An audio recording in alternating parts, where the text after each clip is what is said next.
Je suis le seul en France, depuis la création du RAW, à avoir fait tous les championnats de France. Je conseillerais sans problème aux gens de faire le déplacement pour un Arnold UK ou quelque chose comme ça. Si on me dit faire le déplacement pour championnat d'Europe ou championnat du monde de powerlifting, je sais pas, tu vois. Entre le mec qui est étudiant, le mec qui a son compte, le mec qui fait 50 heures semaine, le mec qui a une famille et tout, tu peux pas proposer la même chose.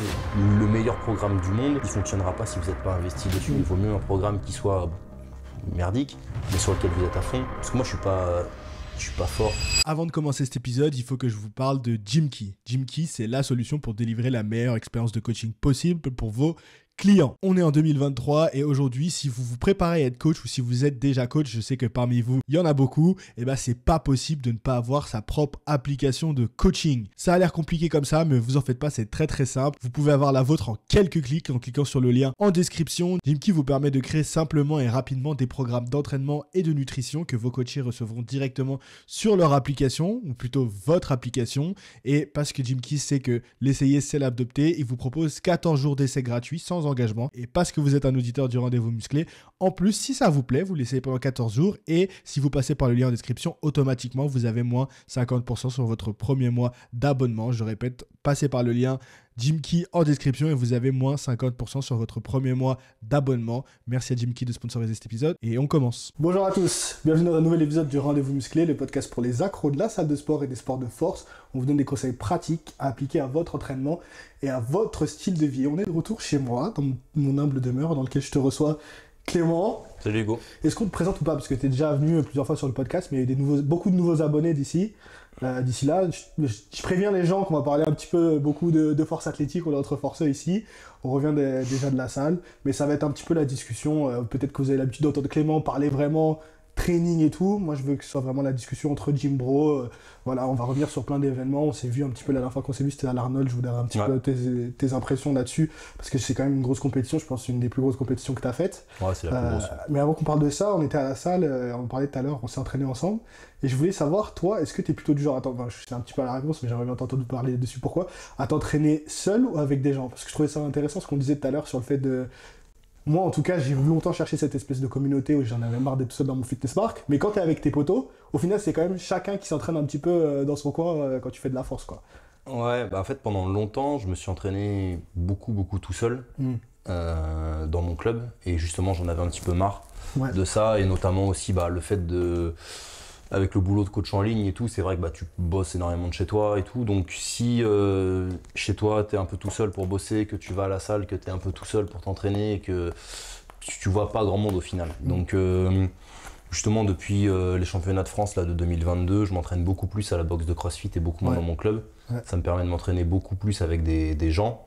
Même si j'ai pas vraiment de gens qui font du powerlifting. Là, depuis récemment, il y a quelqu'un qui fait du power, qui s'entraîne quasiment tout le temps avec moi. Là, un mec qui a plus de 60 ans d'ailleurs, mais qui s'est lancé là-dedans il n'y a pas très longtemps. Mais ça me permet d'avoir tout le temps des gens avec qui m'entraîner, même si, tu vois, on s'est entraîné là, au bench, j'avais pas mes écouteurs, j'ai discuté un peu et tout.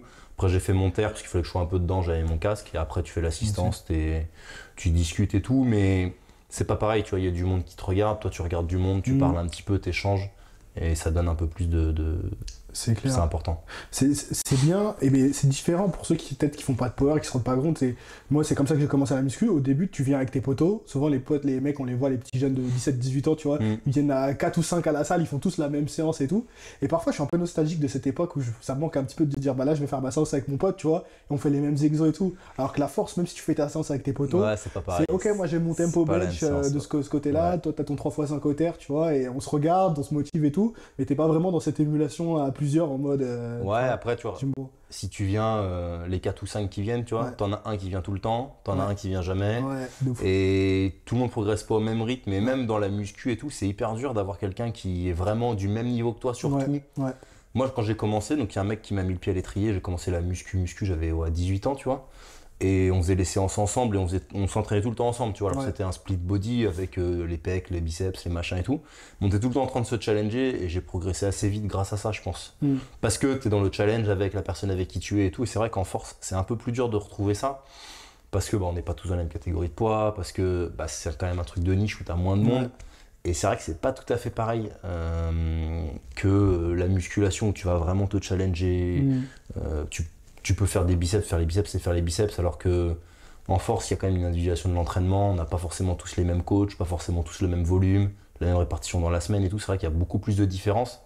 Mais le fait de ne pas être tout seul, c'est vrai que ça a une grosse importance, je trouve. Est-ce que tu penses que ça impacte, parce que j'y pense parce que j'étais invité sur un autre podcast et on m'a posé la même question, je serais curieux de savoir ton avis, est-ce que tu penses que ça impacte tes progrès? Si tu étais dans une salle que de forceux et tout, genre là on était à l'ACMA avec que des gens qui font de la force, est-ce que tu penses que tu progresserais plus ou pas?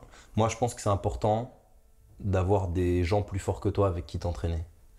Parce que à Limoges, bon, il n'y a pas énormément de gens qui font de la force. Il y en a, ça se développe un petit peu. En plus, là, dans mon club, il y a pas mal de petits jeunes qui arrivent. Après, ils s'entraînent le soir tard et moi, c'est pas mon heure. Mais le fait d'être le plus fort de là où tu t'entraînes, ou de ta salle, ou de ta ville, ou de ton entourage, c'est pas terrible parce qu'en fait, il n'y a pas le gars qui vient te botter le cul et t'as pas autant le challenge que... S'il y a un mec, alors si t'as un mec qui est vraiment trop fort, bah, tu peux pas y aller, mais s'il y a un mec qui est 5-10 kilos devant toi, tu dis... Tu sais, t'as toujours un peu l'ego qui lui dit vas-y, j'ai envie de faire mieux. Et ça te permet d'avoir... Il faut que ce soit sain, tu vois. Mais si les deux personnes ont une bonne mentalité et que cette petite concurrence elle est saine, avec bah, lui il veut me rattraper, non tu me rattraperas pas, et moi je veux te rattraper, et en fait ça te permet de level up à deux, et ça c'est vraiment intéressant. Et je pense que c'est important d'avoir un entourage. Et puis même quand tu fais un truc bien, que toi tu sais que tu as fait un truc bien, et quand il y a quelqu'un qui dit ah c'est bien ce que tu as fait, ça met quand même un petit truc de plus. Comment tu crées cet entourage si tu n'as pas forcément la chance de l'avoir autour de toi? Est-ce que tu dois partir à la recherche? Est-ce que tu essaies Moi je pense que les choses elles se font un peu naturellement et que les bonnes personnes s'attirent et les gens qui se ressemblent s'attirent, tu vois. J'ai la chance, tu vois, même si je suis pas dans un entourage force athlétique avec les gens avec qui je m'entraîne, bah, l'ancien avec qui je m'entraîne, c'est un vrai sportif, tu vois, il a 13 Ironman à son actif. Oh la vache. Ouais, tu vois, c'est un sportif dans l'âme. Franchement, les enduroman, les mecs qui font vraiment de l'endurance comme ça, des trucs comme ça, c'est les mecs que je respecte le plus. Et je trouve que c'est les mecs qui ont le moins de... Enfin, on n'en entend jamais parler et tout. Et franchement, je trouve que c'est les mecs qui font des trucs... si tu me parles de surhomme, tu vois, c'est eux. Ah, mais le volume d'entraînement, c'est un gars... Tu lui dis s'entraîner dur, il sait ce que c'est, tu vois. Même si il a commencé ensuite, il a fait ça, des Ironman, du triathlon. Ensuite, il est passé sur... Il a fait un peu de crossfit et tout. Il était à la boxe de crossfit et il a glissé sur le powerlifting, tu vois. Le mec, il a 63 ans, il a rien à se prouver a priori, tu vois. Là, il va faire le championnat d'Europe Master. Et pourtant, il cherche à progresser, à s'améliorer et tout. Et le mec, c'est un soldat, tu vois. Tu lui dis, il faut faire ça, il fait ça. En termes d'investissement et tout, il est à fond. T'as des mecs qui ont 20 ans et qui prétendent je veux être champion du monde et qui n'ont pas cet investissement-là. Et ça, pour moi, même si, pour le coup, c'est quelqu'un, bon, bah, c'est un mec qui a 60 ans et qui a commencé il n'y a pas très longtemps, donc il n'a pas des barres monstrueuses, mais c'est quelqu'un qui m'inspire quand même parce que bah, le travail, l'abnégation, la volonté et tout, la longévité, c'est hyper important, tu vois. Et Louise, avec qui je m'entraîne souvent, une des meilleures crossfiteuses françaises qui est très très forte, gros volume d'entraînement, alors qu'elle a un boulot hyper compliqué, elle est infirmière urgentiste, donc elle a des horaires de merde et tout, tu vois, là, elle est en nuit. Bien sûr. Bah, pourtant, elle vient s'entraîner tout le temps. Et ça, tu vois, c'est des gens qui t'inspirent et qui te tirent vers le haut, même si c'est pas la même discipline. Le fait de t'entraîner avec des gens qui t'inspirent, qui te tirent vers le haut, qui sont quand même qui sont impressionnants dans ce qu'ils font, mais plus parce qu'ils sont et parce qu'ils font que réellement par leur performance. Ouais, c'est clair. Ça, c'est important. Transition, du coup, tu parlais des petits jeunes qui se veulent un petit peu champions du monde et tout. Qu'est-ce que tu penses, toi, qui, du coup, ça fait plus de 15 ans que tu es dans la force, dans la muscu, tu as vu toutes les évolutions un petit peu du sport. Qu'est-ce que tu penses un petit peu de cette nouvelle génération de forceux? Bah, je pense que c'est bien, parce qu'il y a 5 ans, tu disais je fais de la force athlétique. Même dans les salles de musculation, les gens ne savaient pas ce que c'était. Aujourd'hui, tu dis je fais de la force athlétique. Il y a plein de gens qui savent ce que c'est parce qu'ils ont vu une vidéo sur YouTube, parce qu'ils ont vu des gars en singlet dans leur salle de commercial, etc. Et mine de rien, ça donne une visibilité. Et qui dit visibilité dit il y a du monde qui vient. Et donc il y aura plus de concurrence, plus de moyens, plus d'argent, plus de tout, et le sport va se développer. Et ça, c'est top. Ça, c'était vraiment une petite niche, et la niche, elle est quand même en train de grossir. Après, là où ça m'embête un peu parfois, ça c'est mon côté vieux con, tu vois, c'est que il y en a qui mettent vraiment la charrue avant les bœufs et qui veulent aller très vite, monter vite en charge à tout prix, sans construire forcément une grosse base. Et ça, moi, je trouve ça un petit peu dommage parce que t'exploites ton plein potentiel tout de suite, mais tu développes pas de potentiel et il y a peu de chances que ça dure avec des techniques qui sont pas toujours terribles et tout. Alors après, moi, j'ai eu 20 ans aussi et quand j'avais 20 ans, je voulais mettre très lourd, très vite et je faisais pas attention à ma technique. Et heureusement, les téléphones de l'époque, on filmait pas, tu vois. Mais genre, tu vois, j'ai vu une vidéo là, il y a pas longtemps, c'est que j'avais mis sur Facebook. C'était déjà sur Facebook. Un souvenir. Pour ceux les plus jeunes d'entre vous, vous savez déjà qu'il a dit j'ai mis sur Facebook, donc vous savez déjà que ça date. Ça a vu. Non, mais tu sais, genre 7-8 ans, tu vois, un truc comme ça, c'est souvenir Facebook, là, 7-8 ans, et c'était un deadlift. J'avais fait un mock meet dans ma salle avant Noël, tu vois. Et c'était un deadlift, bon c'est pas beau quoi, tu vois, il est moche et tout. Et je pense que si ça avait été une vidéo de 4-5 ans avant, c'était encore pire. Donc moi aussi j'ai eu des mouvements dégueulasses et j'ai voulu mettre lourd à tout prix et tout, et tu sais, t'es pas conscient de ça. Mais c'est là où c'est important de suivre les bonnes personnes, de peut-être prendre un coach, de te faire accompagner et pour avoir un petit peu de vision à long terme, parce que il y en a un paquet qui vont se faire mal. Alors ce sera pas forcément rédhibitoire, mais il y en a un paquet qui vont arrêter parce que ça va les frustrer en fait. Et quand tu veux tout de suite et que finalement ça se passe pas comme prévu, et il y a de grandes chances que ça se passe pas comme prévu parce que le développement de la force c'est très long, tu vois. Faut de la masse musculaire, etc. Du coup, t'es frustré et ça peut les faire arrêter parce qu'on leur a dit oui, vous allez pouvoir être champion du monde en 3 ans, ce qui n'est pas forcément le cas déjà des champions du monde, il y en a un par an quoi. Et puis surtout, j'ai l'impression que c'est vraiment ce sport, après c'est parce que c'est un sport jeune, où vraiment tu rentres dedans et t'as l'impression que tu peux direct aller aux France, aller au championnat d'Europe, aller au championnat du monde, tu vois.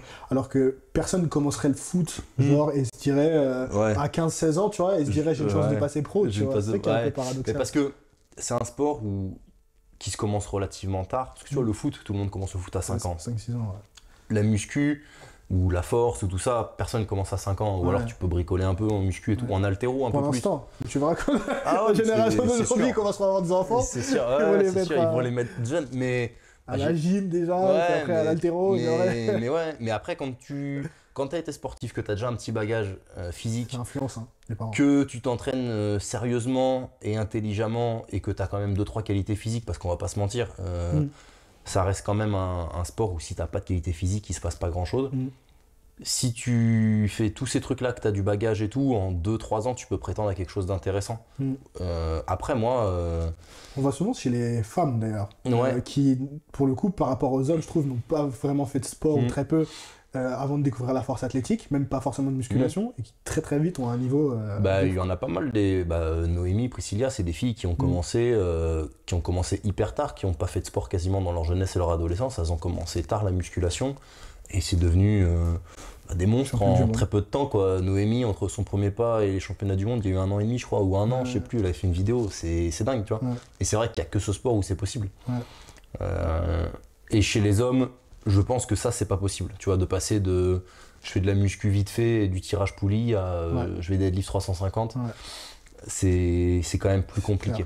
Et puis surtout que maintenant, moi j'en vois à la salle des mecs qui faisaient même pas de muscu avant, ont juste découvert le powerlifting et faisaient, je sais pas, du rugby ou du basket ou du foot à côté et découvrent la muscu avec le powerlifting. Mais parce que tout ce qui se passe sur YouTube, que ce soit à toi ou d'autres, tu vois, Pana, Brutus et compagnie, tu vois, ça donne beaucoup de visibilité et c'est des gens qui sont quand même très connus, qui font beaucoup de vues et YouTube, ça reste un vecteur, notamment dans la jeune génération. Tu vois, je te le disais dans la voiture, moi je suis pas un gros consommateur de YouTube, voire même je consomme pas du tout de YouTube, parce que c'est pas trop ma génération. Si je te parle de TikTok, j'ai pas encore de compte TikTok, mais peut-être que je vais m'y mettre.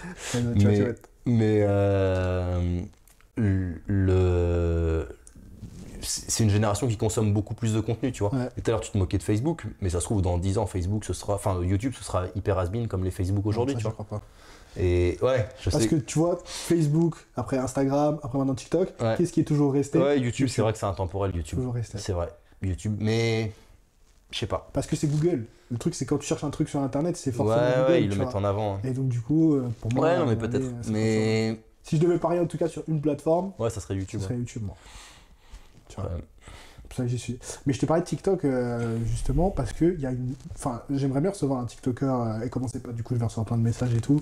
J'ai déjà des noms en tête parce qu'il y a vraiment, je trouve, et on en parlait avec Lucas Gouif, tu vois, du coup, qui est lui aussi un ancien du Fit Game et qui me disait, lui, il était tombé un petit peu dans une période de dépression avec le Covid, en mode il avait, enfin, la muscu, tu vois, il avait perdu un petit peu son spirit, comme dirait Rudy, et c'est la génération TikTok avec ce nouvel élan. Alors ils sont à fond dans les Is, les trucs comme ça, dans les giga chats et tout. Ça, je parle comme un boomer, putain. Mais tu vois, ça a redonné un élan de la musculation, tu vois. Et il me disait que lui, c'était ça qui l'avait remotivé à faire du contenu et tout. Et quelque part, même si on aime bien critiquer, nous, à faire les vieux cons, et moi aussi, du coup, je vais faire mon vieux con alors que j'ai que 26 ce mois-ci, terrible. Mine de rien, je pense que ça a mis des jeunes à la muscu. Après, TikTok, tu vois, TikTok, moi je pense c'est bien. Après, quand je me souviens, quand je me suis créé un compte Instagram, quand j'ai créé Instagram, mon Instagram, bon déjà, il n'y avait pas grand monde qui était sur Instagram et j'étais un des premiers, tu vois, en force athlétique à vraiment poster régulièrement et tout, tu vois.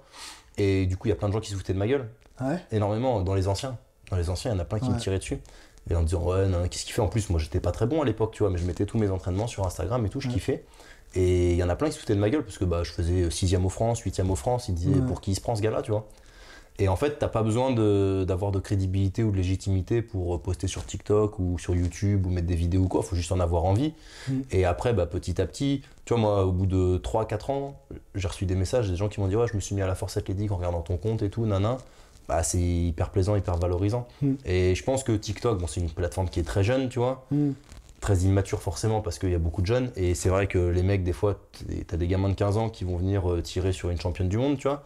Mais bah, ces mecs-là, ils vont grandir. Nous aussi, quand on avait 15 ans, on était méga cons, tu vois. Juste on n'avait pas TikTok. Et c'est juste qu'on n'avait pas TikTok, mais sinon, on aurait fait la même chose, tu vois.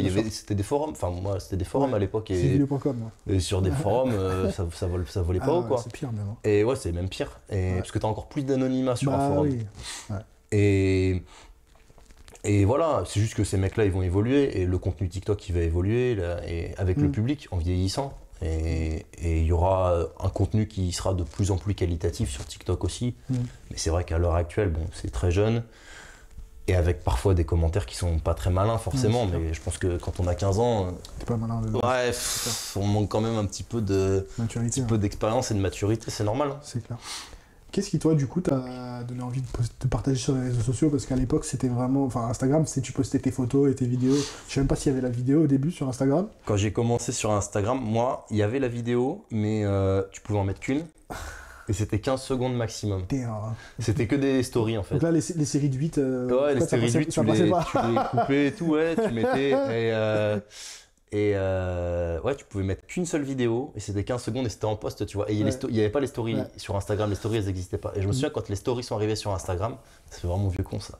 Quand les stories sont arrivées... Non, mais parce que même moi j'ai connu ça. Quand les stories sont arrivées sur Instagram, il y a plein de mecs qui ont dit ouais, c'est n'importe quoi, ils veulent faire comme Snapchat, mettre des stories. Tué Snapchat. Et ça a tué Snapchat vraiment. Et en plus, finalement, maintenant, la plupart des gens communiquent que par story. Et tu vois, les posts Instagram post.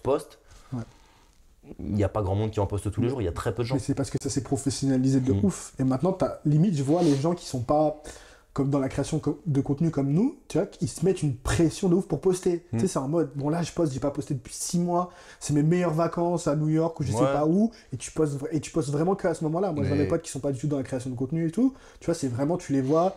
Et c'est que quand ils sont en vacances qu'ils commencent à poster, tu vois. C'est là, oh bah tiens, il a pas posté, je mets des stories, je suis à la plage, machin. Et là, ils postent, tu vois. Mais dans leur vie tous les jours, ils vont pas. Parce qu'en fait, ça, c'est l'utilisation, je trouve, négative d'Instagram. C'est regarder comme ma vie, elle est meilleure que la vôtre, tu vois. Et tu montres ta vie sous ton biais qui est le plus joli, donc tout ce qui va bien, alors dans notre cas, les grosses barres. Dans le cas de beaucoup de gens, les vacances, les machins et tout. Mais les gens, ils mettent pas leur galère. Mais, et en fait. Je viens de poster ma bulle, moi, mais. Ouais, mais après, c'est encore autre chose. Mais si t'es, entre guillemets, pas conscient de ça, et que tu suis juste des influenceurs un peu lifestyle et tout, les gens qui partent à Dubaï et compagnie, tu dis, mais ma vie, c'est nul. Alors qu'en fait, non, ces gens-là, ils ont les mêmes problèmes que toi. C'est juste qu'ils ne vivent pas au même endroit et qu'ils font pas de la même manière, quoi. Mais je trouve que même si t'en es conscient, c'est hyper dur de se détacher de ça. Tu vois, ça peut être toxique, tu te compares tout le temps. C'est ça, moi, plus professionnellement, tu vois, je vois des gens qui d'un côté m'inspirent, donc c'est bien. qui sont, comme tu disais, à la salle, des mecs qui sont plus avancés que toi, niveau business, au niveau contenu, au niveau follower, ou ce que tu veux. Mais parfois, il suffit que tu sois dans le mauvais mood et tout, et ça te démoralise de ouf, tu vois. Ouais, bah tu vois, par exemple, au niveau muscu, je suis pas du tout mes adversaires sur Instagram. Soit ils sont en sourdine, soit je les suis pas du tout. Et en fait, je vois pas mes adversaires vraiment directs, sauf un ou deux, tu vois, où je suis vraiment pote avec eux. Mais sinon, je les suis pas. Parce que ça peut avoir un côté négatif, tu vois, genre là, j'ai fait ma séance, tu vois, j'ai fait un terre-pause à 2,40. Bon, alors il était pas trop dur, mais j'en suis assez content parce que j'ai de bonnes sensations, alors que là, depuis 2-3 semaines, c'était pas terrible sur cette séance du mardi. Là, c'est bien, je suis content de moi, tu vois. Admettons, je tombe sur une vidéo d'un de mes concurrents qui fait un gros terre-pause à 300. Je vais dire, je suis une merde. Ouais. Alors qu'en fait, non, c'est pas parce que lui il fait un truc plus fort que je dois être déçu de moi et me dire ce que j'ai fait ça c'est nul, etc. Non, ce que j'ai fait c'est bien, c'est juste que lui il est plus fort. Mais il faut arriver justement à prendre du recul par rapport à ça et pour pas se laisser trop envahir et tout, intoxiquer. Des fois, il faut juste pas regarder. Et ce qui est hyper dur en plus, je trouve, par rapport à la force athlétique, par rapport aux autres sports, c'est que sur le papier, en tout cas, il n'y a pas énormément de surprises, tu vois. Tu peux t'attendre un petit peu au résultat, même s'il y a toujours des surprises, parce que c'est les aléas du sport, tu vois. Si un mec, tu vois que toute sa prépa, il terre plus que toi, c'est rare que tu vas terre plus que lui, tu vois. Alors que, par exemple, sur du foot ou du basket, tu peux avoir un très bon soir, comme tu sais que là, il peut avoir un mauvais soir et tu as plus d'échéances. C'est pas une confrontation directe. Tu vois, moi, je viens du judo. Au judo, même si le mec il est plus fort que toi, tu peux toujours espérer que toi, tu fasses un truc qui le surprenne, qu'il fasse une erreur. Où il y a plein d'aléas. Au foot, c'est encore pire, tu vois. Au foot, t'as des équipes de 4e, 5e div qui peuvent back des Ligue 1 sur la Coupe de France, tu vois, alors qu'il y a des diffs énormes. Mais en force, si le mec il te met 50 kilos au total, soit il bulle, auquel cas, soit il est pas au poids, voilà. Mais si tu bulles pas, ou si le mec il est au poids et qu'il bulle pas, il va te rouler dessus, quoi. C'est comme ça. Et c'est pas pour autant que t'es mauvais, c'est juste qu'il est plus fort que toi. Que tu t'es mal entraîné ou je sais pas quoi, c'est juste qu'il est meilleur quoi. Donc je sais pas s'il y a beaucoup de gens qui le savent, mais tu fais aussi, alors on va revenir sur la muscu, la force athlétique, mais tu fais aussi du billard. Tu postes aussi dessus, mais à un bon niveau parce que t'es coach de l'équipe de France. Donc 2 questions, comment ça s'est fait? Et première question, comment ça s'est fait? Deuxième question, comment tu peux me donner une petite astuce pour que quand je suis au bar, je peux niquer les mecs quoi. Alors que j'y connais rien. Comment ça s'est fait? En fait j'ai commencé le billard avant la muscu.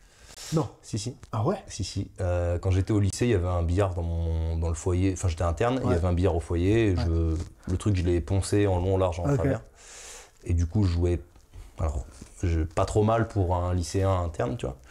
Et j'adorais ça. Et avec mon meilleur pote qui était dans ma classe, on allait souvent au bar, on jouait et tout. Et en fait, lui, il est rentré dans un club. Et moi, je suis rentré vers 15-16 ans, et moi, je suis rentré dans le même club à 18-19 ans. Okay. Donc, j'ai commencé en club à ce moment-là, et j'ai fait des compètes et tout, donc des compètes régionales, des compètes nationales. J'ai gagné des tournois nationaux en catégorie jeune en moins de 23 ans, et après, j'ai continué, donc j'ai joué en... Mais attends. Comment tu trouves un club de billard? C'est pas commun, genre, faut vraiment le vouloir. Toi, à ton époque, il n'y avait pas Internet. Donc... Ouais, alors en fait, lui, le club, c'était dans le comité d'entreprise où bossait son père, il y avait un club, l'entreprise Legrand, à Limoges, qui est le plus gros employeur de la région, en fait. Toi, tes interrupteurs, c'est du Legrand. Ah bon? Ouais, ça, c'est Legrand. Ça, c'est fabrique, ça vient de Limoges. Ça, c'est les mecs qui brassent des sous de ouf, mais tu sais pas pourquoi. C'est côté au CAC 40, Legrand. Putain, ok. Et bon, bref. Et donc, du coup, dans le comité d'entreprise, il y avait un truc. Et moi, j'y suis rentré par ce biais, en fait. Et ouais, j'ai fait des compètes pendant très longtemps. Et en 2011, dans mon club, on a créé une école de billard pour apprendre aux jeunes à jouer. C'est moi qui me suis occupé de ça. Donc, j'ai fait une première formation d'animateur de club. Et les jeunes que j'ai eus ont eu des bons résultats. Il y en a qui ont été sélectionnés en équipe de France et tout, équipe de France jeune. Et du coup, un jour, le sélectionneur de l'équipe de France m'a appelé pour que je m'occupe de l'équipe de France moins de 18 au début. Donc j'ai fait 2018-2019, j'ai fait championnat du monde, championnat d'Europe avec eux. Donc en 2019, on a été champion d'Europe en équipe, en indiv et en doublette. Putain, c'est quoi doublette? Vous jouez à 2? Ouais, à 2, en ping-pong. J'y connais rien. Et depuis qu'elle est toute jeune, je m'occupe de Marion Jude, qui a été championne du monde là chez les filles. C'est moi qui lui ai appris à jouer et tout. Et en fait, elle a été championne du monde là en 2022 chez les filles. Et c'est moi après, donc il y a eu le Covid, donc Covid, pas de compète. Et en 2022, là, il y avait le championnat du monde en France, à Albi. Ça faisait 12 ans que ça avait été en France. Il y a France. tout là-bas, la force athlétique. Ouais, c'est une très belle ville hein, au niveau sportif et tout. Les élus et la mer, on l'a vu presque tous les jours. D'accord. Et, hyper chiant pour y aller par contre. Ouais, tu prends l'avion à Toulouse. Et là, tous les écolos t'ont cancel, mais c'est pas grave. Pardon. Tu prends pas l'avion, tu prends pas... Comment ils disent au PSG, un char à voile. Je viens de pourrir ta vidéo, tu vas te faire démonétiser. Allez. Et voilà, et en fait, bah, c'est comme ça que c'est venu. Et moi, je joue plus trop, tu vois, genre je joue une demi-heure par semaine parce que du coup, je suis instructeur fédéral et coach des équipes de France, donc je donne des stages régulièrement, des stages de formation au nom de la fédération. Okay. Et bah, c'est une deuxième facette de mon boulot. Après, ça reste un petit peu la même chose, tu vois, c'est du coaching. Et le coaching, c'est avant tout humain. Et quand tu as des compétences humaines, tu peux coacher de la force athlétique enfin, faut avoir quelques connaissances quand même dans la discipline à coacher. Bien sûr. Mais un être humain, ça reste un être humain et le sport, ça reste le sport. Mais comment tu les coaches du coup? Enfin, tu les coaches en ligne aussi, comme ils t'envoient des vidéos? Non, alors en fait, on a fait des stages en présentiel, on a fait du suivi effectivement en ligne. Je renvoie des exercices et tout. Alors après, en termes de suivi, c'est pas aussi poussé que ce qu'on peut faire en.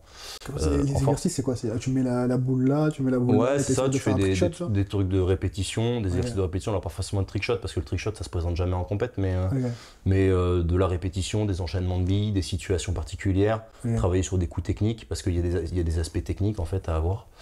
Et tu les fais travailler là-dessus. Après, c'est aussi très très mental, donc il y a un gros accompagnement psychologique en fait. Sur de la visualisation, de la préparation mentale, énormément de travail là-dessus en fait. Et des trucs qui se recoupent entre le. Mais dans tous les sports, dans le tout. Power et billard. Dans tout. Est-ce qu'il y a un truc en billard qui t'a aidé en Power, genre? Ouais, l'instant présent. Être focalisé sur ce que tu as à faire là et pas être éparpillé quoi. Et se concentrer sur un minimum de choses. Il y a beaucoup de gens en force, tu vois. Ils ont trop de cues techniques en même temps. Si tu penses à 3, 4, 5 trucs en même temps, dédicace à Nicolas, qui je suis sûr regardera ça, qui est le champion pour ça dans mes athlètes. Je pensais que tu disais Nico Perrault. Non, pas Nico Perrault. Non, Nico Perrault, il a aucun focus technique, lui. Son focus technique à Nico Perrault, c'est pousser plus fort. Ça passe pas, pousse plus fort. Pousse plus fort, tire plus lourd. Nico, bisous. Donc non, un autre Nico que j'ai en coaching et qui, en fait, si tu penses à 50 millions de trucs, bah t'es nulle part. Et donc en fait, ça va pas marcher. Concentre-toi sur un truc, 2 maximum, et fais-les bien, fais-les à fond, et là ça va marcher. Mais si tu veux être partout, t'es nulle part. Et ça c'est valable dans toutes les disciplines et même un petit peu dans la vie, je pense. Si dans ton boulot, tu regardes ton téléphone toutes les 2 minutes et tout, t'es pas efficace, il y a plein de trucs comme ça qui se recoupent, et ça c'est quelque chose qui m'a beaucoup aidé. Ok, d'accord. Et pour niquer tout le monde dans les bars quand tu joues, c'est comme en force athlétique, fais-toi coacher. Prêche toujours par leur paroisse, ces coachs, vraiment. Non, tout est une question de mise en position. Si tu as la bonne position, en fait, la bonne posture et tout, c'est hyper facile. En 1 heure, avec quelqu'un qui t'apprend bien, si tu mets en place toujours cette base-là de mise en position, alors tu vas pas être une star. Non, mais tu peux niquer 90%. Tu vas niquer 90% des mecs qui auront pas ce truc-là. Putain, c'est comme le bracing au squat ou au terre. Faut qu'on se fasse une séance alors. Il y en a déjà de prévu là. Quand je fais la compète à Vitrolles, il y a déjà des réservations. Ah bon? Théo Brianti, Rosanna et tout, ils veulent tous un truc billard. On va faire un gros truc billard. Vas-y, on va faire un truc. C'est comme quand j'avais eu Emric Pradine, je me rappelle, pour le bras de fer, j'avais demandé aussi des astuces et tout, parce que c'est grave technique le bras de fer. C'est hyper technique, en fait, avec ton poignet, il faut que tu viennes casser l'autre et tout. Et rien que, là pour le coup, pour gagner de l'oseille dans un bar, rien que si tu viens casser le poignet comme ça, tu niques la moitié des mecs qui savent pas ça. Putain. Vous avez entendu les gars, on donne des astuces pour gagner de l'oseille dans les bars au bras de fer, au billard. Je rentrerai pas sur les expériences que j'ai pu avoir là-dessus au billard. Ce sera pour le rendez-vous musclé After Dark, le Patreon. Dans le making of. Je raconterai en off.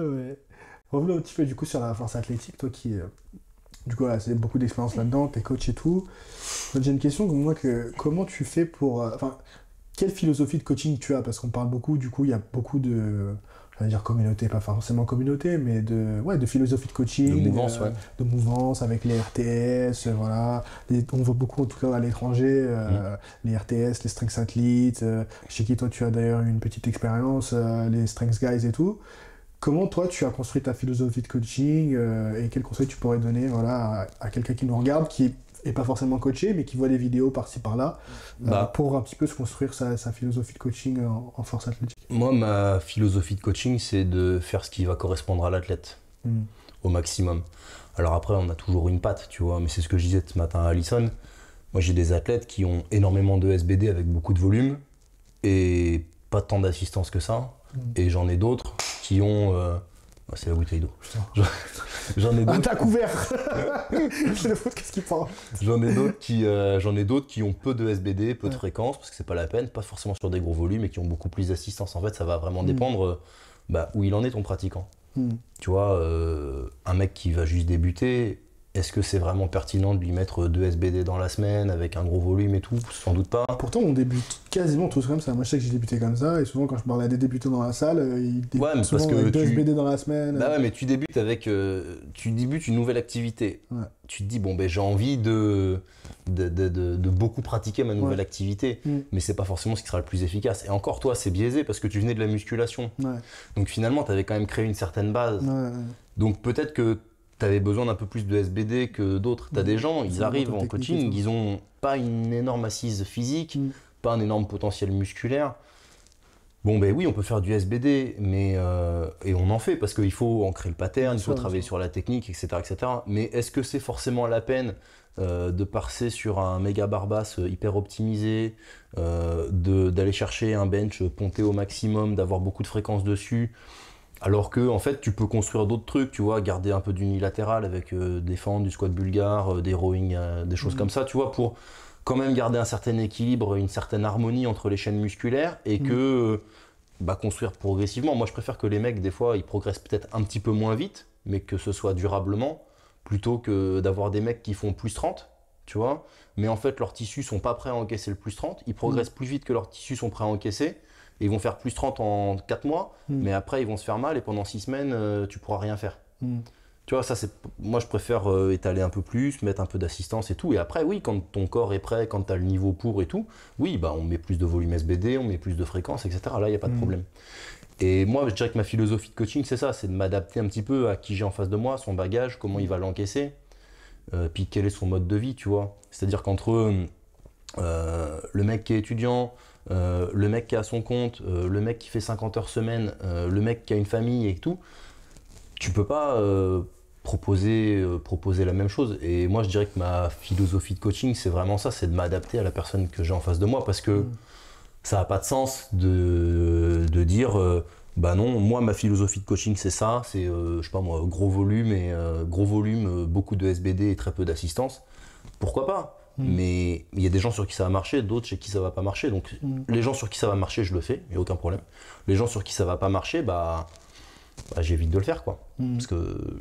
On en revient toujours un petit peu à... Voilà, il faut tester et voir ce qui marche un peu pour ça. Ouais, l'individualisation, ouais. Mais après, tu as beaucoup de gens qui te parlent d'individualisation, mais l'individualisation, c'est pas juste mettre un RPE et dire au mec autorégule-toi. C'est pas ça l'individualisation. L'individualisation, c'est vraiment aller plus loin là-dedans. Après, quand tu as l'expérience, tu vois, il y a des tendances, on va dire. Tu vois, si tu as telle personne, tu vas pouvoir savoir que lui, a priori, il a besoin de ça. Tu vois comment le mec, il bouge. Moi, honnêtement, ce qui est le plus important quand je démarre un suivi avec quelqu'un, c'est ses vidéos. Quand je vois la personne bouger, je sais à peu près... c'est pas trop explicable, mais quand tu as l'habitude, tu sais de quoi il va avoir besoin en fait. Quelles sont ses lacunes et tout. Et quand tu as vu ces trucs-là, de quoi il va avoir besoin, là tu le mets, hop, ok. Et après tu t'adaptes un petit peu à ce qu'il va te dire aussi. Je peux m'entraîner tant de fois. Avant, j'avais tel volume, telle intensité, je progressais pas trop. Donc là tu te dis, ok, le mec il faisait 2 bench par semaine, son bench ça fait 1 an et demi qu'il a pas bougé. Je vais lui en mettre 3 parce qu'a priori il a besoin de plus d'intensité, de plus de fréquence. Et... mais sans forcément augmenter son volume, tu vois, juste en changeant un peu la fréquence. Et après, tu tâtonnes un petit peu comme ça, tu dis comment tu te sens, est-ce que tu as des douleurs? Non, ok, donc on peut continuer. Ah oui, tu as des douleurs, ok, on va peut-être un peu lever le pied là-dessus. Et en fait, le programme, il est fluctuant en permanence. Il n'y a pas une ligne qui... Ah, on a trouvé ça, ça marche, ouais, voilà, ça va marcher indéfiniment, c'est pas vrai. Ce qui va marcher pendant 2-3 mois, ça va s'arrêter, et voilà. C'est clair. Moi, je sais qu'un truc qui me bloquait aussi au début pour sauter le pas, pour me coacher seul aussi, c'était que j'avais toujours ce frein de me dire, ouais, mais un coach, il en sait forcément plus que toi, et même si t'as vu, tu t'es renseigné, t'as écouté des podcasts, t'as lu des livres, t'as fait des séminaires et tout, j'avais toujours ce sentiment qu'un coach il en savait plus que moi, tu vois. Et effectivement, bien sûr qu'un coach qui a de l'expérience il va en savoir plus que toi, mais parfois c'est pas forcément que ils vont en savoir plus que vous, c'est juste qu'en fait ils ont eu tellement d'élèves ils vont reconnaître en fait le problème tout de suite. Mais c'est pas pour autant que vous, quand vous êtes seul, vous pouvez pas forcément arriver aussi à cette conclusion. C'est juste qu'il faut accepter que ça va prendre peut-être un peu plus de temps ouais. et plus de pratique. Et moi, j'étais vraiment autodidacte et parce qu'à l'époque il y avait presque rien en ressources. Moi, ressources que j'avais, j'ai eu La Force de Marc Vouillot comme bouquin. Ouais. Et encore, t'avais rien sur les corrections techniques et tout, tu vois. J'avais 2-3 vidéos de préparation physique parce qu'à l'époque, pour le coup, je ponçais YouTube pour trouver ça. Tu sais, les vidéos de Bernard Gunther, là. Je sais pas si tu vois qui c'est, un Belge lanceur de poids, mi-ours, mi-marmule. Avec un look incroyable. Et en fait, et moi, je regardais ce qu'il faisait, j'essayais de copier ça et tout, tu vois. Ouais. Et j'ai tâtonné de fou, tu vois. Et puis ensuite, j'ai découvert un peu Westside Barbell. J'ai regardé ce que Westside Barbell il faisait. Je comprenais pas bien l'anglais, donc c'était la misère. Je regardais que les vidéos, je comprenais rien à ce qu'il disait. Peut-être même pas les sous-titres et tout. Enfin, tu sais, c'était une galère. Et puis après, Instagram, mine de rien, ça a popularisé un petit peu de contenu. En anglophone, en francophone aussi. Il y a des gens qui sont mis à faire des trucs. Et puis dans d'autres domaines, tu vois, dans le CrossFit il a quand même beaucoup aidé. On parlait des influenceurs tout à l'heure, mais le CrossFit il a permis un gros développement là-dessus, sur les méthodes d'entraînement et tout. Et moi c'est des trucs que j'adore, tu vois, on parlait d'ailleurs de Upside Strength, c'est un super bon podcast, tu vois, pour apprendre des choses, mais même en dehors de la force, parce que tu as plein de connexions entre les différentes disciplines. Bien sûr. Et l'entraînement, il y a des choses qui sont vraies dans l'entraînement d'endurance, qui vont être vraies aussi pour l'entraînement de la force et inversement. Et il y a tout qui est bon à apprendre. Après, quand tu crées des connexions entre tous ces trucs-là, tu crées ta propre expérience. Et effectivement, moi, je dirais bien que j'ai perdu 7-8 ans, tu vois. Aussi parce qu'il y avait très peu de ressources. Donc peut-être qu'aujourd'hui, un mec qui se renseigne bien et tout, il perdrait pas 7-8, mais il en perdrait 3-4. Ouais.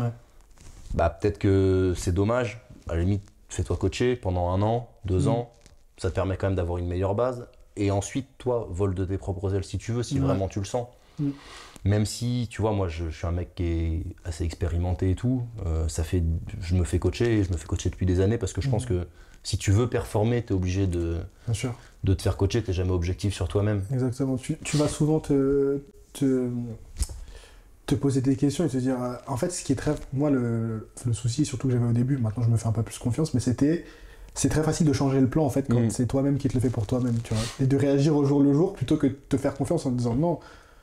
Je me suis posé, j'ai pris 1 heure ou 2 à faire mon bloc, et je ne change pas en cours de route. Tu vois. Mais comme tu es ton propre coach, tu peux avoir tendance à vraiment faire des ajustements, à te dire alors que non en fait. Et c'est plus facile, je trouve, de se mettre en doute soi-même que de mettre en doute ce qu'a fait ton coach. Bien sûr. Parce que si tu prends un coach, ça veut dire que c'est quelqu'un à qui tu fais confiance, tu lui as délégué ta confiance, tu lui as délégué ton programme, tu lui as délégué ton développement, et il faut lui faire confiance et il faut faire ce qui a marqué. Alors que si c'est toi-même qui t'en occupe, tu te dis... Mais même si ton coach il est faillible aussi, mais tu te dis toi tu sais que t'es faillible, tu vois. Et du coup tu te dis mais là attends je me suis planté et tout, alors qu'en fait non c'est pas dramatique parce que ton coach il aurait pu te prévoir la même chose, ça aurait pu être trop aussi ou pas assez ou j'en sais rien, tu vois. Et c'est pour ça que l'objectivité elle est pas là et le regard extérieur il est hyper important. Et cite-moi un seul sport où les meilleurs se font pas coacher. Ouais bien sûr. Tu vois. Aucun. Et pourtant, tu sais, un mec comme des Nadal, des Federer et tout, les mecs, c'est des tueurs, c'est les meilleurs dans leur discipline. Ils sont coachés.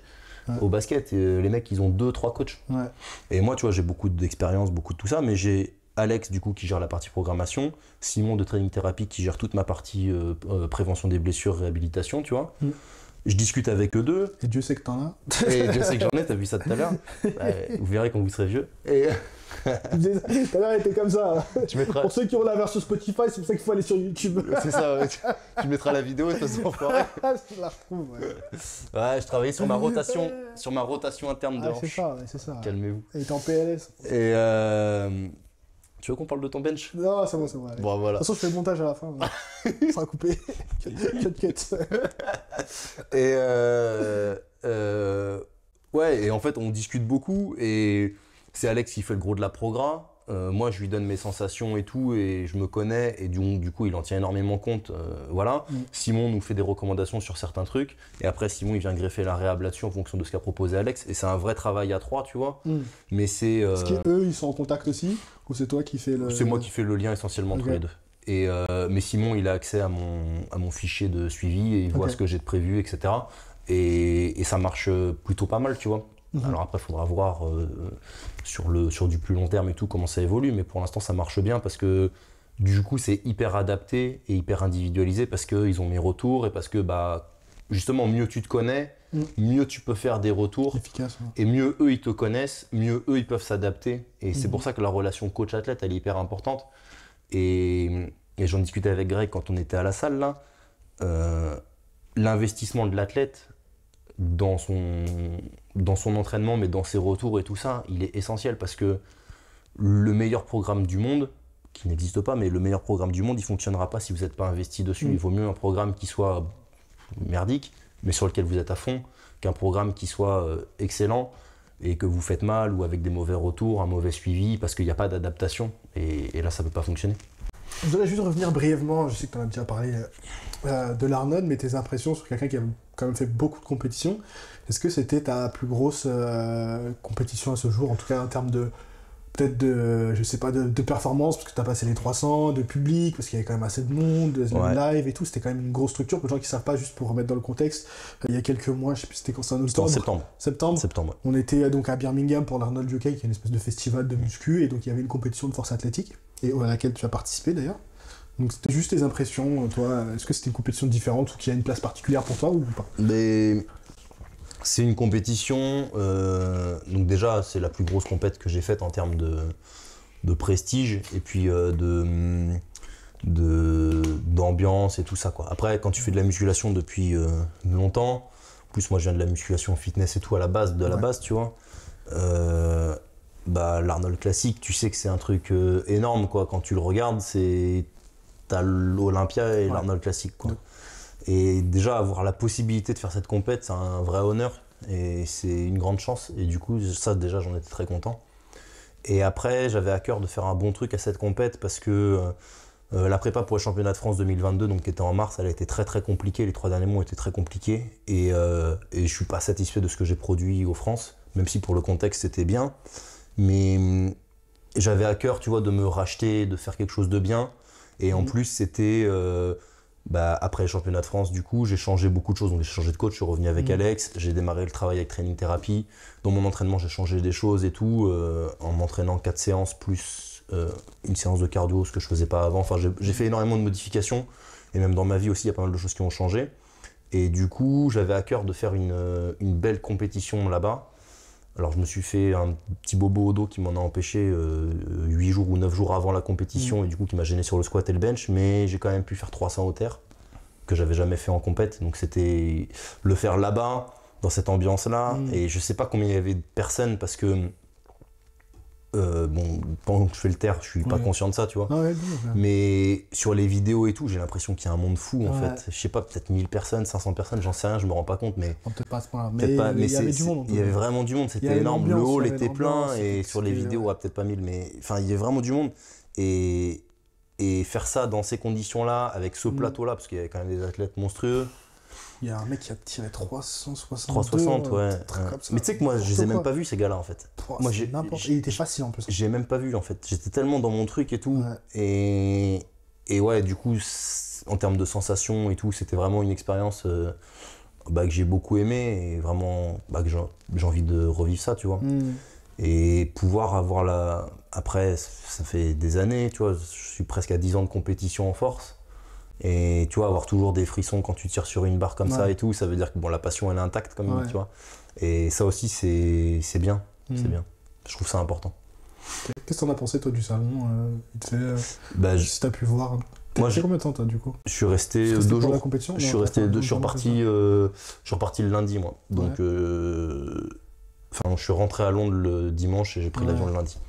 Et moi, tu vois, par exemple, j'ai jamais fait le salon du fitness en France. J'y suis jamais allé.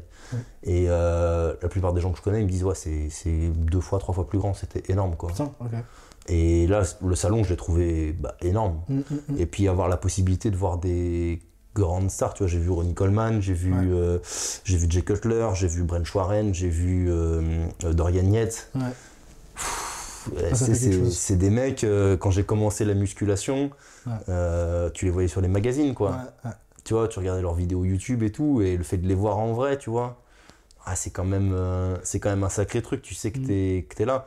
Il y avait Eddie Hall qui est venu dans les backstage, juste après le squat, entre le squat et le bench, Eddie Hall, en fait, il est monté sur scène, tu l'avais vu, et en fait, il est passé par les backstage, le mec, il a salué tous les athlètes sans exception, donc tu sens que... Parce que c'est un compétiteur, il sait, tu vois. Et le mec, il arrive... pas en faisant le barbeau et tout, en disant bravo les gars, c'est bien ce que vous faites et tout, tu vois. C'est ça son discours. Et il check tout le monde et tout. Et tu vois, ça c'est des super trucs. Il y avait les frères Stoltman, tu vois, je vais à l'hôtel, au petit-déj, j'avais les deux frères Stoltman, Luc et Tom, là c'est des monstres, ils étaient juste à côté de moi au petit-déj. Tu sais, que des trucs comme ça. Et en fait, quand t'es passionné par ce milieu-là, c'est génial quand même. C'est vraiment top de pouvoir vivre ces moments-là. Et ça, j'en suis content, quoi.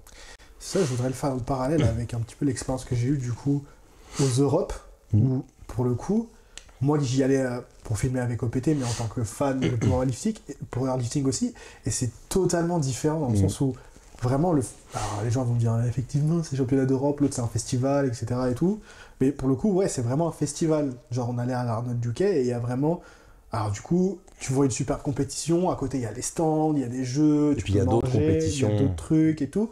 Et pour le coup, donc il faut toujours que je fasse une vidéo, les gens doivent attendre du championnat d'Europe de Pologne. Mais où, pour le coup, alors tu vois des super performances, encore plus que pour un Arnold et tout.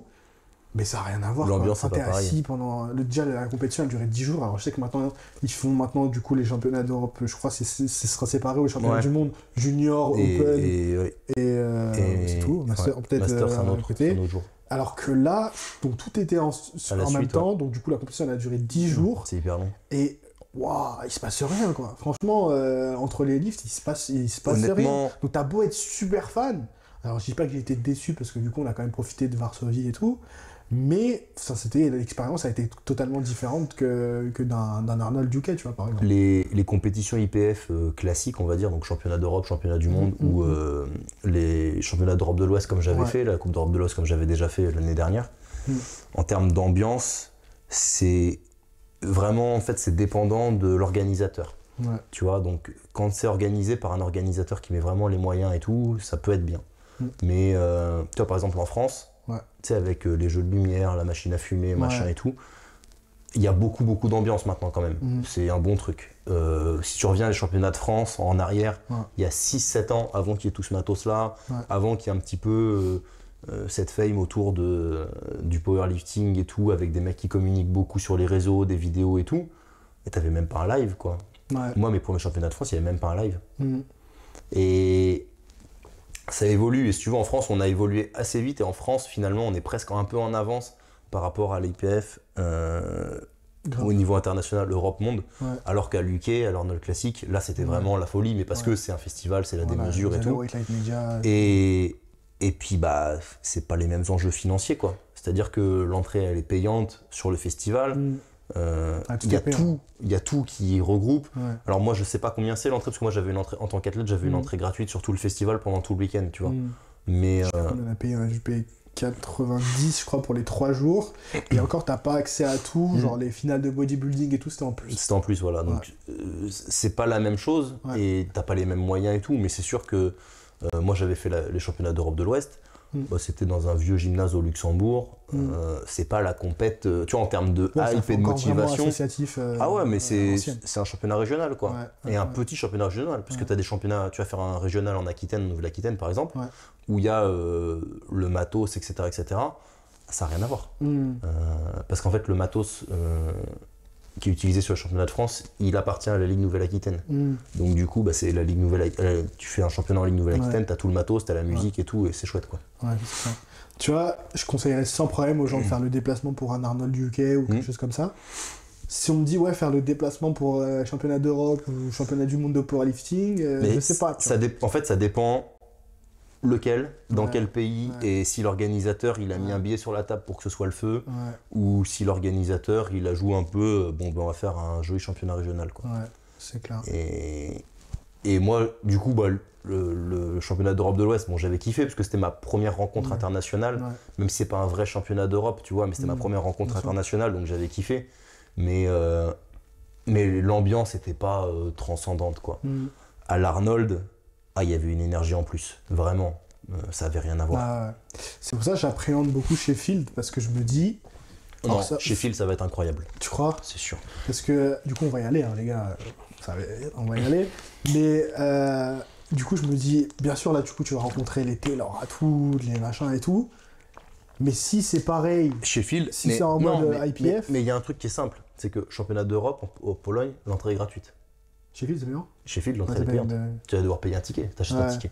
Déjà, il faut savoir un truc, c'est que l'endroit où ça va être, le Crucible à Sheffield... Ouais, mais c'est encore... Sheffield, c'est loin, enfin, c'est... Non, mais le Crucible à Sheffield, c'est une salle mythique pour les Anglais, parce qu'en fait, c'est là où t'as tous les ans le championnat du monde de snooker. Snooker, c'est un mode de jeu au billard. Ah, c'est pour ça que tu connais. Et en Angleterre, c'est un truc incroyable. Ok. C'est une religion, le snooker, pour eux. Donc ça, l'entrée, elle est payante, et s'ils ont pris le Crucible, ça veut vraiment... C'est comme si... c'était l'Olympia en France. Okay. Tu vois, c'est une salle de spectacle mythique. C'est un truc mythique pour les Anglais. Donc si tu fais un truc à l'Olympia en France... Ils ont mis le budget, ouais. C'est pas pour faire un truc avec 3 plantes. Non, ils vont faire un truc extraordinaire. Tu vois, alors ça, j'en suis sûr. Et puis, SBD, c'est une marque... Tu vas pas, toi ? Je pense que je vais pas y aller. Pourquoi ? J'anime un stage justement de billard ce week-end qui était prévu de longue date et tout, donc je pourrais pas y aller, je pense. Puis bon, je suis pas assez fort en plus. Non, mais pour y aller en spectateur. Mais je voulais y aller en spectateur à la base et en fait j'ai regardé les dates et j'avais un truc de prévu ce week-end là, donc normalement j'y vais pas. J'aurais bien aimé, c'est vrai. En plus ce genre de truc, t'es pas à l'abri parce que le business model, il peut ne pas fonctionner. Et puis même si ça fonctionne, c'est quand même le premier, quoi. C'est le premier. C'est toujours le premier, je t'en rappelle. Et t'es pas à l'abri que ce soit le seul, finalement. Parce qu'il va y avoir des gros cash prize. Je sais pas s'ils vont recouper leur argent. Est-ce qu'ils vont rentrer dans leurs frais ou pas ? Parce que quand tu organises un truc comme ça, c'est pas juste pour être à l'équilibre. Ouais, mais après, est-ce qu'ils le font vraiment pour foutre de l'oseille ou vraiment pour dire SBD, le powerlifting, c'est nous, tu vois ? Même si c'est déjà le cas. C'est un peu les deux. Mais si tu dis le powerlifting, c'est nous, c'est pour vendre derrière. Donc c'est pour rentrer de l'oseille. Quand même. On en discutait avec un gars qui... un Anglais qui bossait, qui a des bonnes relations avec SBD et tout, en Angleterre, et qui nous disait, là il commence à rentrer sur le marché asiatique, à vendre des singlets à balles en Asie et tout. Il y a d'ailleurs SBD Taïwan qui fait des contenus de ouf. Et que le jour où l'IPF sera ouvert aux Chinois, etc., là ça va être la folie. T'imagines qu'ils rentrent déjà les athlètes... Mais déjà rien qu'en France. Rien qu'en France, SBD France, le site il bug à chaque fois qu'ils font un restock et en 10 minutes ils sont sold out sur tout. Donc, et t'imagines, ça c'est en France. Donc imagine, alors les pays asiatiques, il n'y a peut-être pas le même engouement qu'en France. Non, mais ils sont tellement plus en proportion, mais voilà, ils sont tellement plus que tout de suite ça atteint des chiffres astronomiques. Et des ceintures, il va falloir en produire quoi. Si c'est eux qui les produisent, bon, c'est déjà plus simple. Ils seront moins out of stock que nous. C'est clair. Mais ça c'est. Mais ça, moi tu sais que j'ai beaucoup d'athlètes qui veulent une ceinture. Quoi que SBD, c'est pas made in England ? Je suis en train de que je dise. Je crois pas. Hein. Il y a des trucs qui sont made in England. Il y a des trucs qui. Ouais, mais après peut-être que les maintenant, mais après c'est peut-être assemblé. La ceinture est peut-être assemblée en Angleterre, mais à mon avis le morceau de métal et tout, il est usiné. Enfin, je veux pas me prononcer. Mais moi j'ai plein d'athlètes, ça fait 6 mois, ils n'arrivent pas à avoir une ceinture SBD. Parce que SBD Belgium, ils n'ont plus le droit de livrer en France, et que SBD France, du coup, en 10 minutes, il n'y a plus rien. Et c'est pas... Tu vois, c'est quand même un petit peu embêtant, quoi. Après, bon, j'imagine qu'ils font ce qu'ils peuvent et qu'ils n'ont pas le choix, mais du coup, c'est vrai que c'est un peu con, quoi. C'est clair. Ok. Dernier sujet que je voulais aborder avec toi, Clément, c'était sur le sujet... que je te pose, je pense, à chaque fois que tu es sur le podcast de la longévité. Mais c'est un truc qui est... du haut de mes 26 ans bientôt, je me pose vraiment la question et j'aimerais bien, c'est que si je fais ce sport, tu vois, c'est pour le faire le plus longtemps possible. Et je trouve que toi, tu es un exemple en France, des gens qui sont dans ce sport-là depuis longtemps, et même si tu as quelques blessures, tu es quand même resté compétitif et tout. Et je pense qu'il y en a pas beaucoup de ta génération, entre guillemets, c'est pas pour te faire passer pour le vieux, mais qui sont encore compétitifs à cet âge-là. Donc... de toute façon, il y a une stat que je donnais à Flo Blanc. Je suis le seul en France, depuis la création du RAW, à avoir fait tous les championnats de France. Bien. Voilà. chez les hommes. Et jusqu'à l'année dernière, donc championnat de France 2022, on était 2, c'était Hassan El Begheti et moi. Ouais. Et il n'a pas fait championnat de France 2022, donc maintenant je suis le seul à avoir fait tous les championnats de France Pro depuis la création du Roux. Qu'est-ce qui te motive encore depuis ce temps-là? Bah, je sais pas, j'ai l'étincelle, j'aime ça. Je sais pas ce qui...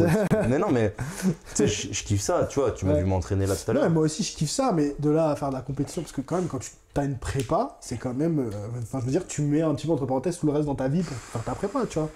Donc tu pourrais toujours avoir le spirit de t'entraîner en mode power sans forcément faire de la compétition. Ouais, mais moi, j'arrive pas à faire un truc si c'est pas pour le faire bien. Ouais. Et puis j'aime me dépasser, et puis j'ai pas la sensation d'avoir réussi ce que j'avais à faire. Tu vois, il y a des choses que j'ai encore envie de faire, il y a des barres que j'ai encore envie de faire, des totaux que j'ai encore envie de faire, et je pense que tant que je les aurais pas fait, ces trucs-là, tu as toujours raté. Voilà, et j'ai envie de faire un championnat d'Europe, ou un championnat, tu vois, un vrai championnat d'Europe, pas une Coupe d'Europe de l'Ouest. Pas la version B. Voilà, pas le version B, je veux faire un championnat d'Europe, et ça m'anime, tu vois, alors, et je suis encore compétitif pour le faire. Même si, effectivement, il y a une nouvelle génération qui est très forte et qui monte, même si, moi, les progrès sont un petit peu plus durs, même si j'ai des aléas, j'ai des blessures et tout, mais je sais que c'est encore possible de continuer, tu vois. Et j'ai eu une discussion, il n'y a pas si longtemps que ça, avec un mec très fort, qui a, justement, de ma génération un peu, qui a arrêté sa carrière, et qui m'a dit, mais Clément, arrête avant de faire 10e à un championnat de France. Je lui dis, mais en fait, non, je m'en branle. On s'en fout. Tant que ce que je fais, j'aime ça, tant que je progresse et que je prends du plaisir à le faire, même si c'est pour faire 10e à un championnat de France, c'est pas grave. Et moi, mon premier championnat de France, je fais 6e, mon deuxième championnat de France, je fais 8e, mon troisième, je fais 6e, le quatrième, je fais 5e. Tu vois, des places merdiques, j'en ai fait plein. Et je m'en fiche. Et tu vois, il y a une jeune génération, ils sont très forts, ils arrivent, etc. etc. Et franchement, je leur souhaite que du bien. Mais la réalité, c'est que j'en ai vu plein des mecs arriver et pas rester pour des raisons X ou Y, que ce soit à la vie, parce qu'ils ont changé de boulot, parce que quand tu es étudiant, tu peux t'entraîner 15 heures par semaine et ça va, tu vois, mais que quand tu rentres dans une vraie vie active ou que tu as une vie de famille ou quoi, continuer de t'entraîner 15-20 heures par semaine, c'est beaucoup plus compliqué et que ça nécessite une organisation, des sacrifices et tout. Et comme tu dis, tu vois, c'est très prenant. Et il y a des gens qui sont soit pas prêts à le faire, ce qui peut se justifier, soit pas capables de le faire. Et finalement, tu as une érosion naturelle. Et dans les mecs très forts qui montent, il y en a forcément qui vont s'arrêter à un moment donné. Et moi, je vais continuer de grappiller, de faire mon petit bonhomme de chemin. Et il y a un moment donné où je pense que je vais rester compétitif encore un certain temps.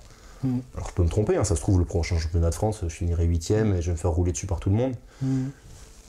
Mais je pense pas que ça se passe comme ça, et dans tous les cas, je me laisserai pas faire pour que ça se passe comme ça, quoi. C'est pas trop dans mon ADN d'abandonner. Ouais, ça va, je pense que ça s'entend dans ce que tu dis dans ton discours. Est-ce qu'il y a une part de toi quand même qui te dit putain, si j'étais né 10 ans plus tard? Non, parce que... Avec toutes les connaissances et tout. Je pense que justement ce qui me sauve par rapport à tous ces gars-là, parce que moi je suis pas fort de base, tu vois, ça va, mais il y a un paquet de mecs qui ont un plus gros potentiel que moi et qui sont plus forts. Et en fait, ce qui me sauve, c'est que en 15 ans, j'ai accumulé des milliers de squats, des milliers de bench, des milliers de deadlift, de la qualité, énormément de choses, du travail technique. Et j'en ai tellement bouffé, j'ai des acquis en fait, que eux ils ont pas. Et si ces mecs-là, pendant 10 ans, ils continuent d'accumuler tout ça, ils vont me dépasser et largement. C'est juste que c'est un truc qui met très longtemps à se construire. Et moi j'ai ce niveau-là parce que ça fait très très très longtemps que j'y suis. Mais pas forcément parce que je m'entraîne mieux que les autres ou quoi que ce soit. Mais parce que ça fait très très très longtemps. Tu vois, il y a 8 ans, 9 ans, mon premier championnat de France, j'avais fait 620 total, un truc comme ça. 620, tu vois, j'ai pris 115 kilos en 10 ans. Et par contre, j'ai toujours fait tout en moins de 93. J'ai pas changé de catégorie. J'ai pris 110 kilos total en 10 ans, tu vois, ça fait 10 kilos par an. C'est pas incroyable. Et bon, là, je pense faire un peu mieux, tu vois. J'aimerais bien dépasser 750 à Vitrolles. On verra. Mais après, dit comme ça, c'est sûr. Mais en fait, c'est pas 10 kilos par an, c'est genre 30 d'un coup, puis après, tu vois, 15, puis après, tu vois... Ouais, après, là, j'ai eu les 2-3 dernières années qui ont été un peu particulières, un peu compliquées sur pas mal d'aspects et tout. C'est les aléas d'un sportif aussi. Ouais, bien sûr. C'est pas toutes les années où la progression est linéaire. Ouais, mais entre 30 et 33 ans, il y a pas mal de choses qui ont changé.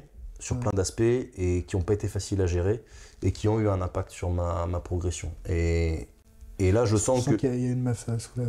Et là, je sens que là, c'est bon, tu vois. Okay. Que là, les portes se sont à nouveau ouvertes pour aller chercher... Tu vois, il y avait un blocage, et là, les portes se sont à nouveau ouvertes. Et comme il y a eu une année, j'ai eu un déblocage énorme. Je suis passé de 680 à 735. Putain, ok. Et ça s'est ouvert, quoi. Et tu sais, puis la confiance entraîne la confiance. C'est mentalement, c'est ouais, t'as pas pris, je sais pas, 10 cm de tour de bras. Non, mais c'est non, parce que physiquement, je suis resté dans la MKT, il n'y a rien qui a changé. Mais c'est parce que dans l'entraînement, il y a des choses qui ont changé. J'ai mis en place des nouvelles choses à ce moment-là. Ça s'est débloqué. Mentalement, toutes les planètes étaient alignées. Et tous ces facteurs-là font que ça le fait, quoi. Et ensuite, il y a eu des périodes de transition et tout, tu vois. Et entre 30 et 33, c'est un peu compliqué. Et là, je sens que c'est reparti. Alors, ça sera peut-être pas plus de 55, parce que forcément, les kilos entre 680 et 735, tu vois, c'est moins cher qu'entre 735 et 785, on va pas se mentir. Et c'est encore moins cher qu'entre 785 et 840, tu vois. Mais je sais que là, il y a quelque chose qui va se débloquer là, et je suis assez confiant là-dessus, et j'ai de bons espoirs pour les championnats de France 2023. Let's go. Il y a encore des trucs techniquement que tu découvres sur ton squat ou ton bench ou ton deadlift? Ouais, il y a des choses dont je me rends compte, tu sais, des petits détails, tu vois, des petites sensations que tu n'avais jamais avant, parce que tu es tellement concentré sur des trucs des fois qu'il y a des choses que tu ressens pas, et même il y a des choses que j'oublie des fois. Tu vois, au bench par exemple, j'étais un peu en galère, là ça faisait un petit moment, parce qu'il y a un truc que j'avais arrêté de faire, que j'avais oublié de faire. Et c'est un truc que je faisais, tu sais, qui était automatisé, qui était tellement automatisé, je me suis mis à arrêter à le faire. Et là, en me reconcentrant dessus, et ben ça revient et ça repart, tu vois. Même après en avoir fait plein, tu vois. Ouais, donc il faut pas se reposer sur ses lauriers. Jamais, des fois, jamais. Il y a toujours des petites adaptations à faire. Alors, faut pas être un... J'aime bien chambrer Alison là-dessus parce qu'elle, c'est une malade du changement technique, tu vois. Faut pas être dans la modification, enfin à mon sens, dans la modification permanente. Mais il faut quand même s'analyser soi-même, se regarder et revenir à ses fondamentaux. Bryce Lewis, tu vois, il a des petits carnets. Il a des petits carnets avec, au bench, sur chaque mouvement, tous les petits trucs auxquels il doit penser et tout. Et il se les remémore avant ses lifts ou avant ses séances importantes et tout pour justement pas oublier ces trucs-là. Et ouais, il y a des choses, c'est pas tellement des choses c'est plus des sensations que tu ressens ou découvres et des petits trucs qui se libèrent. Ouais, parce que plus tu accumules de l'expérience, plus il y a certains lifts où tu les sens, tu vois. Il y a certaines barres que tu as passées où tu emmagasines la sensation de ça fait de, entre guillemets, j'ai un peu le parallèle, mais c'est entre guillemets, c'est pour les gens qui jouent à 2K sur la Play, NBA 2K, quand tu as fait un perfect, tu as une jauge avec un timing, la balle elle rentre, elle fait un switch, tu vois, tu le sais quand tout a été aligné sur un lift, que tu as fait un perfect, tu dis ok, là, il faut que je mette en place cette sensation. Je sais que tout de A à Z, c'était bien. Tu vois, tout le challenge, c'est d'essayer de le retrouver sur chaque rep, même si c'est pas possible. Mais... Et ça, on y arrive en étant pleinement dans l'instant présent et en se concentrant sur ce que je disais tout à l'heure, tu vois. Si ton cerveau il butine un petit peu partout et tout, et que t'es pas full concentré sur ton lift, tu sais, la visualisation, l'instant présent, tu peux pas y arriver. Il faut que tu sois à 100% sur ton lift. Et tu peux le faire à l'entraînement, mais pas toujours. Et puis, mine de rien, c'est compliqué de le faire. Si tu es en train de discuter avec Pierre-Paul Jacques et tout, c'est pour ça, tu sais, par rapport au fait d'être tout seul quand tu t'entraînes et tout. C'est important aussi. C'est important quand même d'avoir, au moins sur certains trucs, même sur le travail technique, de se mettre dans sa bulle, même sur des séances légères, de se mettre un objectif et tout, parce que sinon tu passes à côté de certains trucs et tu rentabilises pas tout. Et ouais, des petites sensations... tu vois, à quel endroit ma barre elle repose exactement quand je fais mon squat ou mon truc, tu vois. Si la barre elle est ici ou ici, je sais que c'est pas tout à fait pareil, tu vois. Alors que c'est un demi centimètre. Et ça, c'est des trucs, il y a 5 ans, je me rendais pas compte. Ok, super.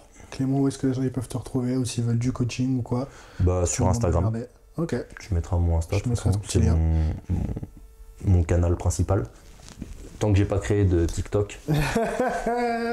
Super, les gens ils vont t'attendre au tournant. Ouais. Merci beaucoup Clément, c'est toujours un plaisir de te recevoir sur la chaîne et de partager ton expérience. Et merci Hugo du coup de m'inviter, de me donner la parole, c'est la 3e fois que je venais, donc c'est cool. Là tu viens pour de vrai là. Ouais, là je viens pour de vrai. Ah putain, on est bien. Sympa. Ouais, dans son palace parisien. Et voilà. Les gens vont vraiment croire. Utiliser le code OWONA et on aura vraiment un palace sans protéines. Il est millionnaire. Des chaussettes forceux. Il est Et millionnaire. là on aura vraiment un palace parisien, bon on en est loin encore. Ouais, il est millionnaire donc allez-y, donnez-lui de la force. Pour vous dire c'est tellement petit, on passe même pas dans le... Sur les couloirs, il faut qu'on se décale, sinon on passe pas à 2 dans la cuisine. Mais on est là, on a le studio, on se plaint pas. Ouais. On vit. Exactement, puis on s'est bien entraîné. Et ça, c'est cool. Super. Eh bien, si vous n'êtes pas abonné à la chaîne, abonnez-vous. Je sais qu'il y a pas mal de gens qui regardent le podcast par-ci, par-là. Lâchez un petit like, un petit commentaire, dites-nous ce que vous en avez pensé. Et puis, on se voit bientôt pour un prochain podcast, une prochaine vidéo. Ciao. Salut.